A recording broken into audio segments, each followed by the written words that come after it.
Revolution, revolution.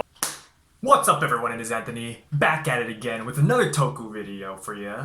This time we're talking about Power Rangers Dino Fury, the first episode, the premiere.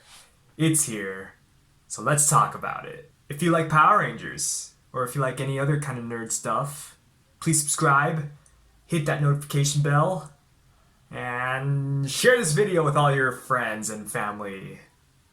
Especially your mom. I bet your mom would like us. Power Rangers Dino Fury, Episode 1, Destination Dinohenge. I got my notes ready. We're going to talk about this.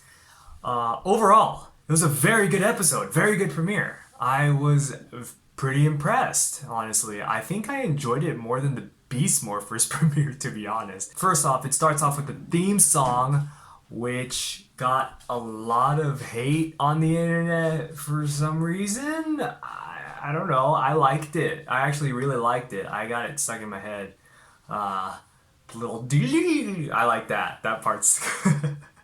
It has kind of like almost like some heavy metal vibes in there.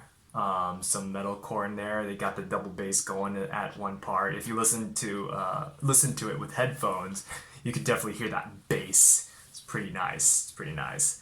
But yeah, I don't get it. Why the hate? What's up? I saw some people saying it was too short, which, I mean, yeah, so was Beast Morphers. I personally like it better than Beast Morphers theme song.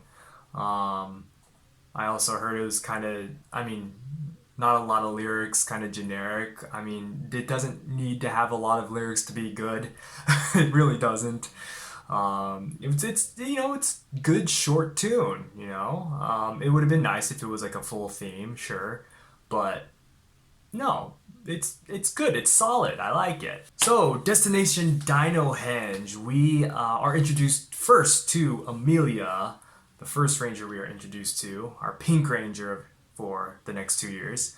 She works for Buzz Blast, which is like a YouTube channel company, it seems like. It seems not really so much news, but more so like YouTube kind of news, if you know what I mean. Seem to have a pretty big following. That their office looks pretty damn nice. She believes in the paranormal. She is a go-getter. So she pitches a story to her boss, and she wants to go to Dinohenge, which is a dinosaur version of Stonehenge in their universe. And it's supposed to be haunted, apparently. I don't know. There were no ghosts in the episode. So the boss is like, fine, I'll let you do your thing. So Amelia goes to Dinohenge, and she has her spook snare, which apparently detects paranormal activity. And she sees what she thinks is a ghost, shoots her spook snare, I believe that's what it's called, spook snare at the not ghost, and captures it in a electric net thing. Turns out to be our second ranger, the Blue Ranger, Ollie.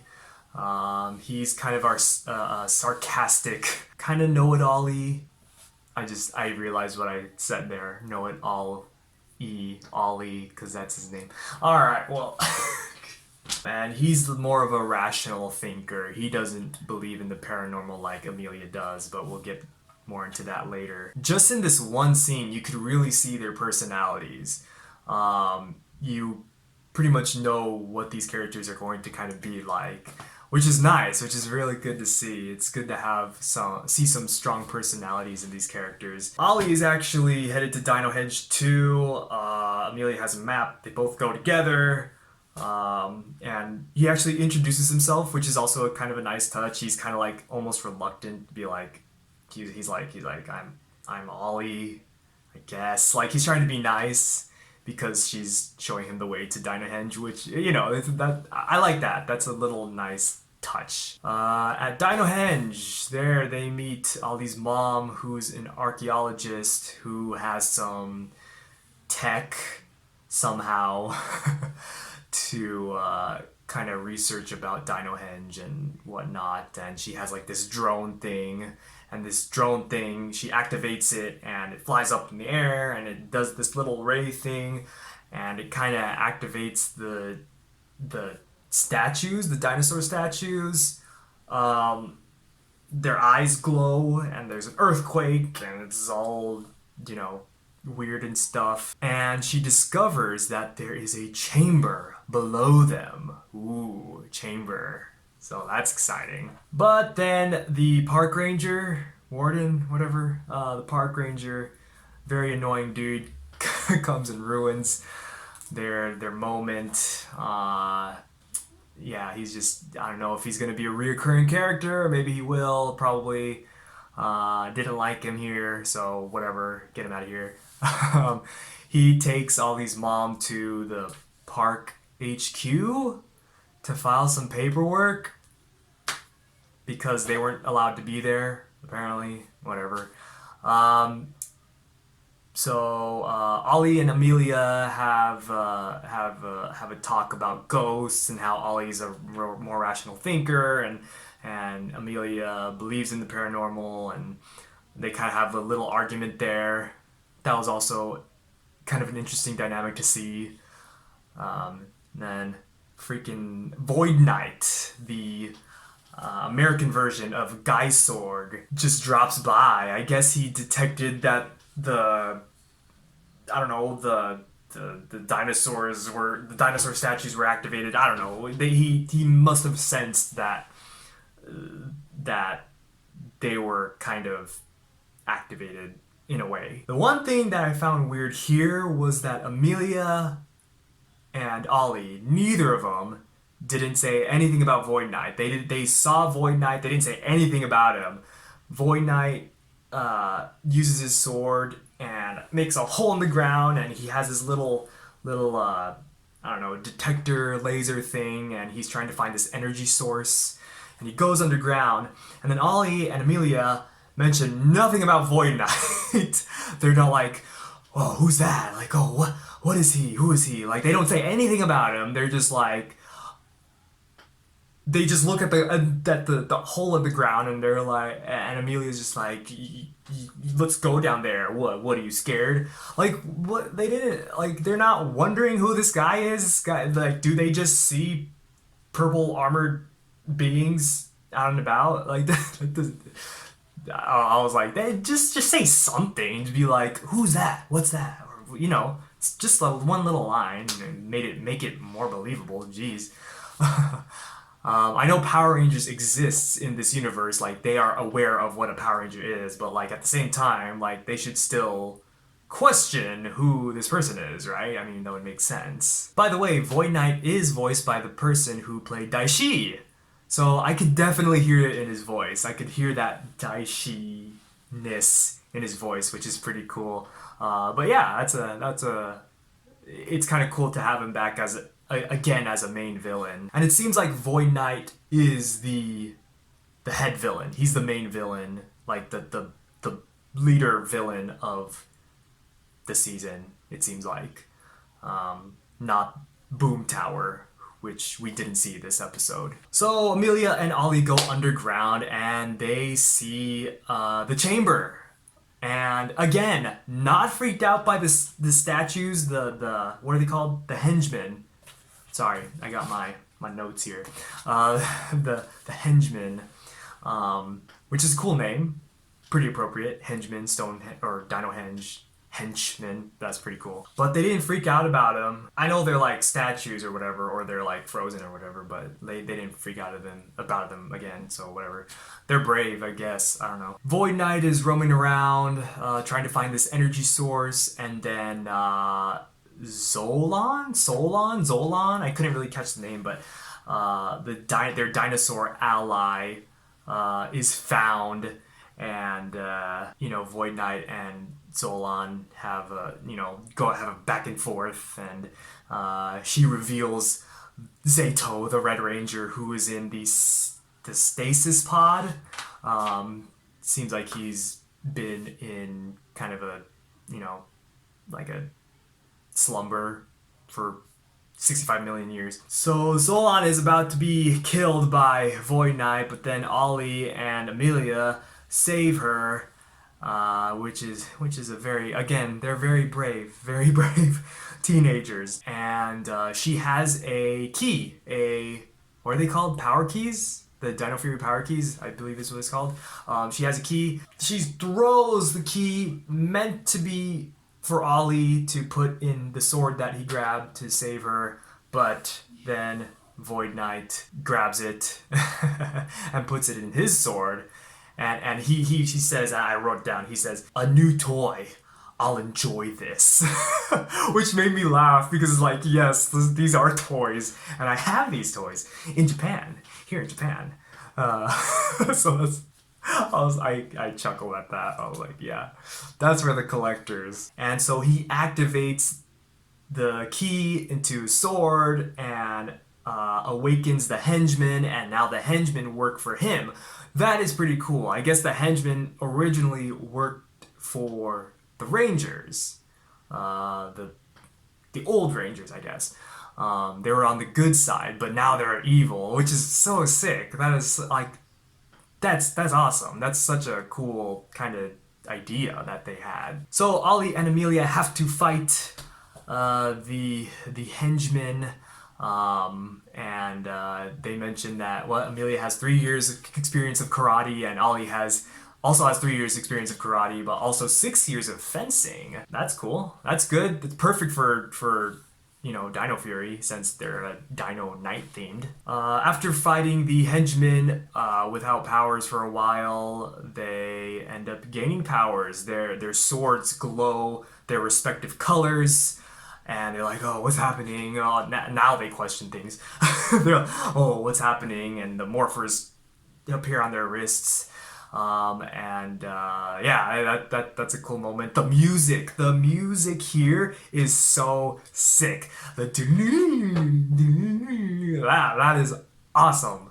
I love the music here. The music throughout the whole thing is really good.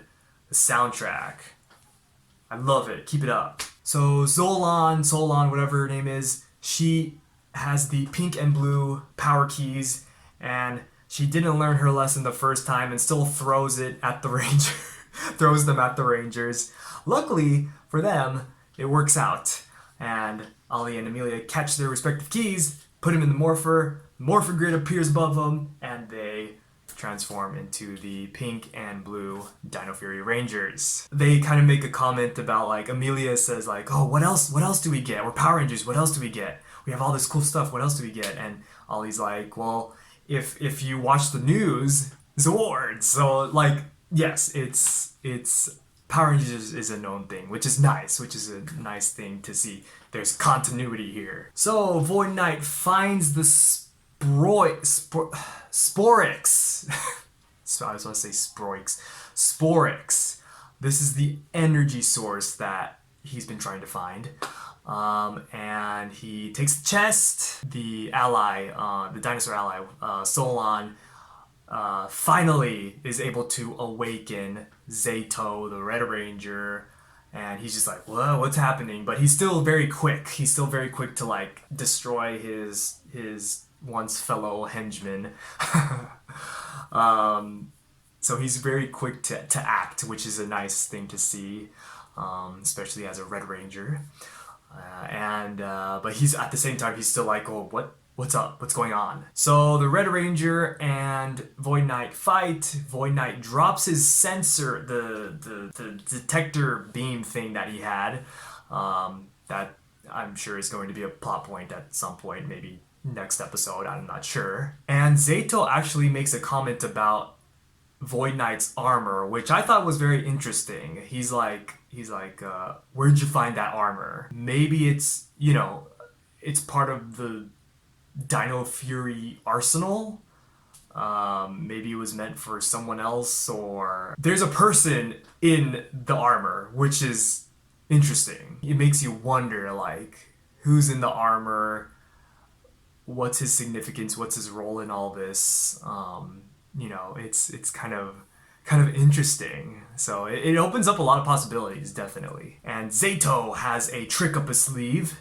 he turns his Dino Saber. No, there's another word for it. What is it called? Chrome something saber. I forget the name, but he turns it into the Dino Dagger just by pressing the button on the side. And he turns it to a Dino Dagger, which is basically just like a shorter version, a dagger version of the sword. So, yeah, new toy for the American audience. So Zato throws the dagger at Void Knight. Void Knight hits it back. Zato, he dodges it, and he hits the chest of Sporix, and the Sporix get everywhere, and then they fly away, and oops, oh well. Zato kind of messed up. Oops. Void Knight tries to catch him, but all the Sporix leave, and Void Knight escapes.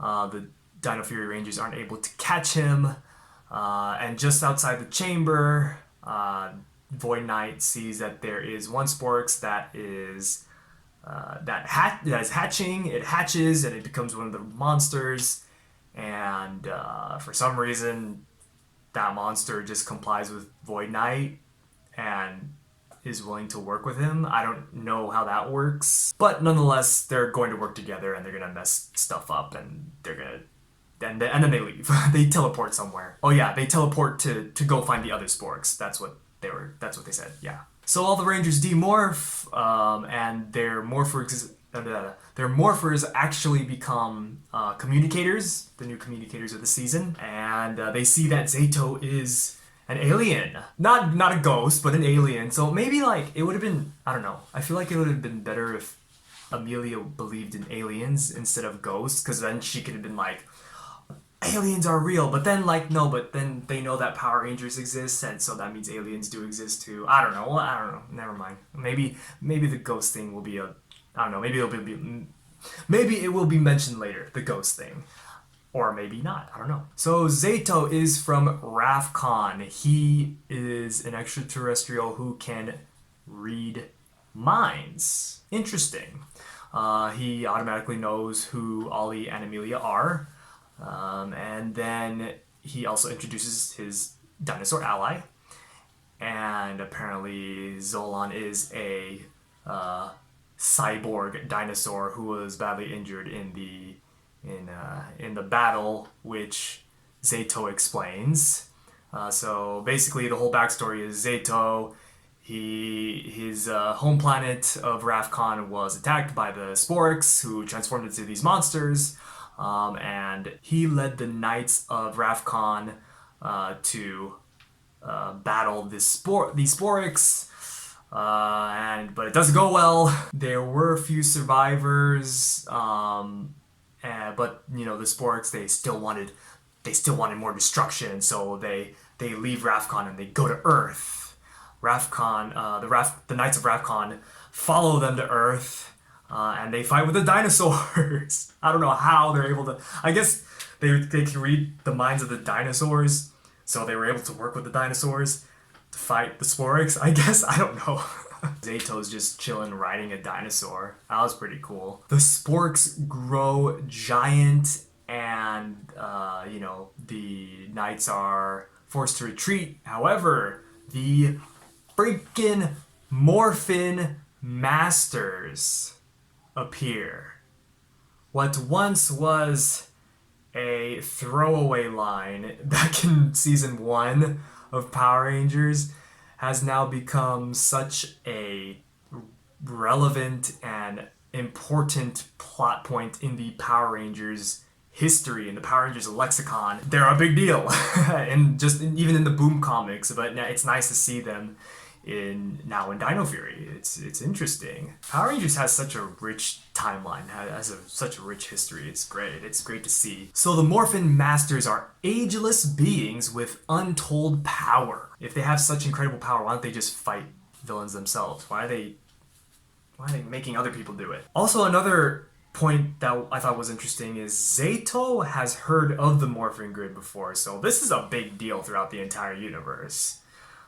So it makes you kind of wonder, like I wonder if he knows any other Power Rangers, or I don't know, something. So the Knights' dinosaur buddies are turned into the statues of Dinohenge by the Morphin Masters, and the Morphin Masters use the dinosaurs' powers and their own powers from the Morphin Grid to create the Dino Fury Rangers. The 6 Knights become Dino Fury Rangers.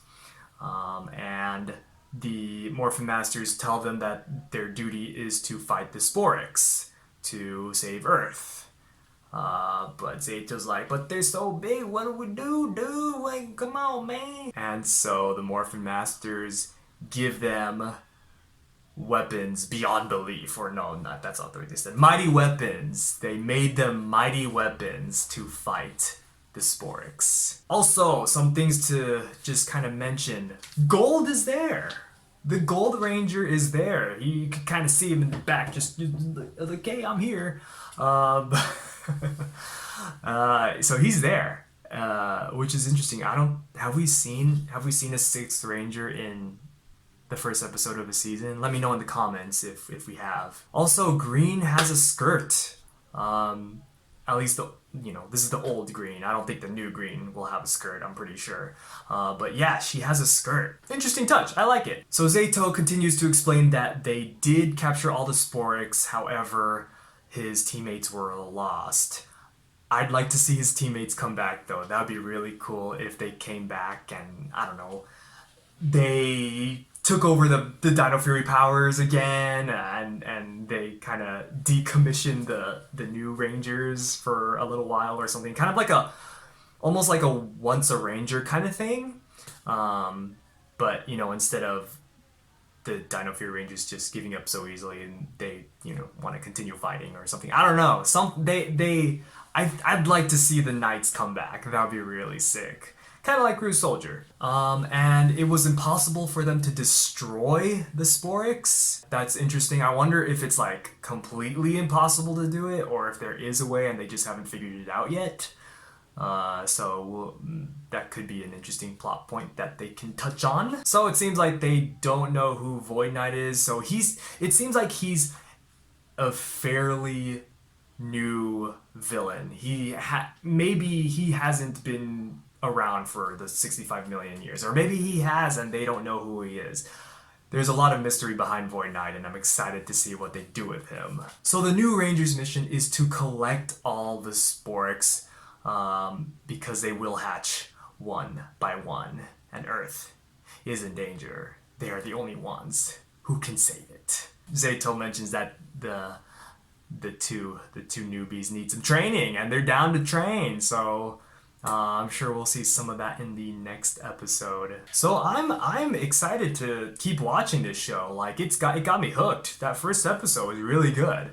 Like I said, it was, to me, it was more intriguing than the Beast Morphers premiere. And I'm comparing it a lot to Beast Morphers because of the whole Hasbro thing. Beast Morphers was kind of like the first Hasbro era. This is kind of like the second Hasbro era season or team, but this is actually I think completely under Hasbro. I think Saban's name is still in there though, but Hasbro has more control this time around. Hopefully it doesn't turn out to be mediocre, like the rest of the show just turns out to be kind of just meh, that has been tending to happen for the past over 10 years or something. So, still holding on. We're still holding on to Power Rangers because we love this show. So let us know in the comments, what did you like about the episode? What did you dislike about it? What would you change? Or would you change anything at all? Thank you so much for watching. Please subscribe if you haven't. And also follow us on all of our social media down in the description below. And we will see you next time. Bye.